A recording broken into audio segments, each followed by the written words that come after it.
or an association of two or more states into one state. The extent, modifications, and objects of the federal authority are mere matters of discretion. Like, don't worry your pretty little head about it. Right? So long as the separate organizations of the members be not abolished, so long as it exists by a constitutional necessity for local purposes, though it should be in perfect subordination to the general authority of the Union, it would still be, in fact and in theory, an association of states, or a confederacy. This fully corresponds in every rational import of the term with the idea of a federal government. So he's twisting the words around to say, no, no, no, it's really a federal government because we didn't erase all the lines. Patrick Henry wrote in 1788, "The fate of this question and America may depend on this. Have they said, 'We the states'? Have they made a proposal of a compact between states? If they had, this would be a confederation. It is otherwise most clearly a consolidated government.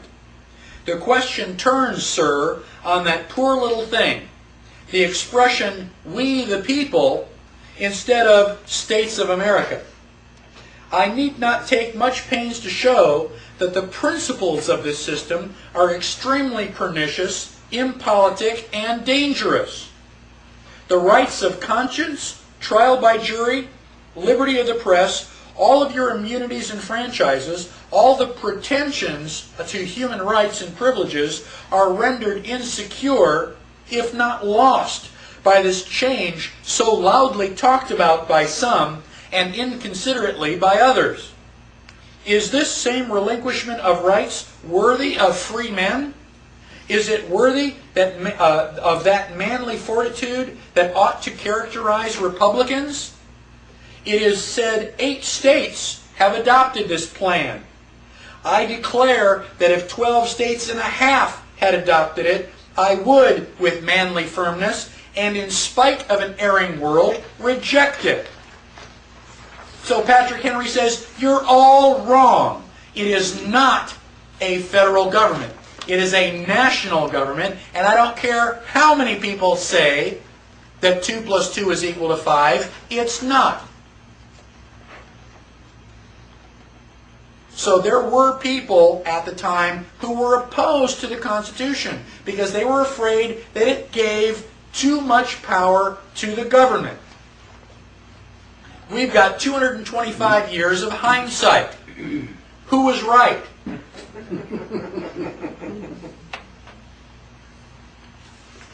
Now, the Constitution was written as a response to all this printed money.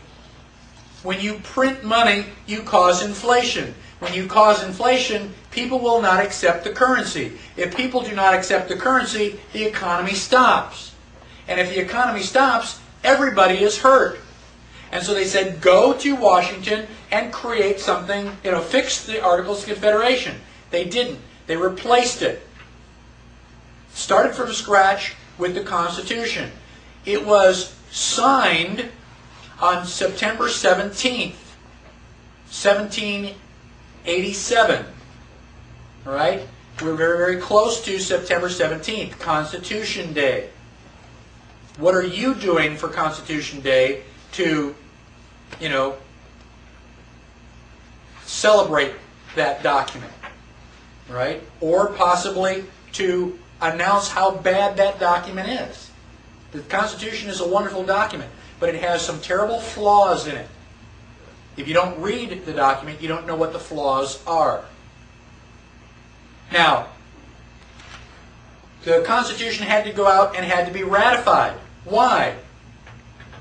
Because they didn't have authorization to do that. They had to get permission from the people. And so the states, the 13 colonies, had to ratify it. How many colonies had to ratify it before it became the supreme law of the land? 9. The Articles of Confederation said it had to be unanimous. You think they would have been able to be unanimous? No. So Alexander Hamilton said, we got to get away with less. We'll do it for 9. And then just kind of force everybody into it. Now, eventually, all 13 states did ratify it. But only 9 were required. Now, when we ratified the Constitution, that was 2 years later, in 1789. 1789 was the same year that we wrote the Bill of Rights. Well, why did we write a Bill of Rights? Wasn't the Constitution good enough? No. They were afraid that the Constitution gave too many powers to the federal government. We wanted protection from the government. We wanted a Bill of Rights. We wanted further limitations on the government. All right? So the Bill of Rights was written in 1789 and ratified 2 years later in 1791.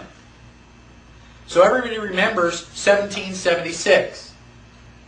Add 11 and you've got 1789, which was the 87. 1787 is when the Constitution was signed. 2 years later, in 89, it was ratified, and the Bill of Rights was written, and the Bill of Rights was ratified 2 years after that in 1791. Right? So 11, 2, and 2.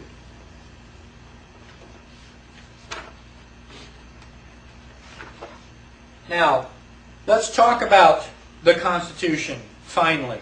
If you open up your book on the Constitution to page 17, we have the preamble. What is a preamble? It's a paragraph that says why we are writing this document. It's a statement of purpose. Most of you should know this by heart. It says, we the people of the United States, in order to form a more perfect union, establish justice, ensure domestic tranquility, provide for the common defense, promote the general welfare, and secure the blessings of liberty to ourselves and our posterity, do ordain and establish this Constitution for the United States of America. Okay? That's why we were writing the Constitution. So, to form a more perfect union, that means they already had a union. The Articles of Confederation. But we said that one doesn't work so well, so we are going to form a more perfect union. Right? For these reasons. And then it says we're going to secure the blessings of liberty to ourselves and our posterity. Does that mean for everybody? No, that's how we should interpret it, but that's not what they meant. And also notice that the first line says, we the people of the United States.